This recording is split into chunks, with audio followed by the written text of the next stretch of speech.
No, that makes sense, and I think you hit upon another topic, or another topic that I didn't think about, and that's the personality part, right? The communal part.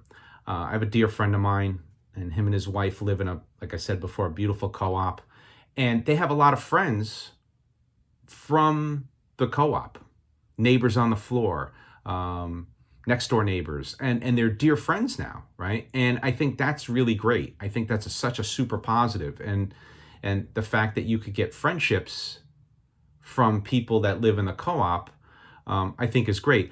I think, knock wood for my friend, he's got the perfect storm in terms of beautiful co-op, beautiful neighbors, friendly neighbors. Flip it to the opposite, right? You could get into a lousy co-op with neighbors that really stink in terms of whatever, loud neighbors. There's a lot of things that could happen. It could happen with exactly.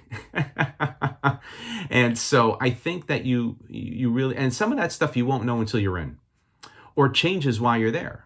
And that could go for single family home ownership as well, right? You can have a beautiful neighbor for many years. That person leaves, and you get a new neighbor that buys that property, and then all of a sudden you're at war with your new neighbor, right? That happens more than probably happens every day, right? Multiple times a day across the U.S., right? Where personalities are not gelling, and you have to figure out how to live with each other. But when you live in a co-op or a condo, typically you're living a lot closer to that person you may not like so much, as opposed to a single family home where at least there's a little bit of distance. You're not sharing walls between you and your neighbor.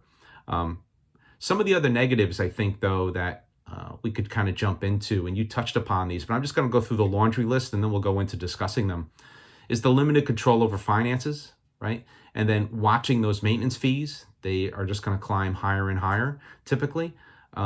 Condo and co-op boards, right, that are going to dictate to you where you could park, what kind of pets you may have or not, or they don't want you to have, etc. Assessments for the condo, new elevators, new terraces, etc.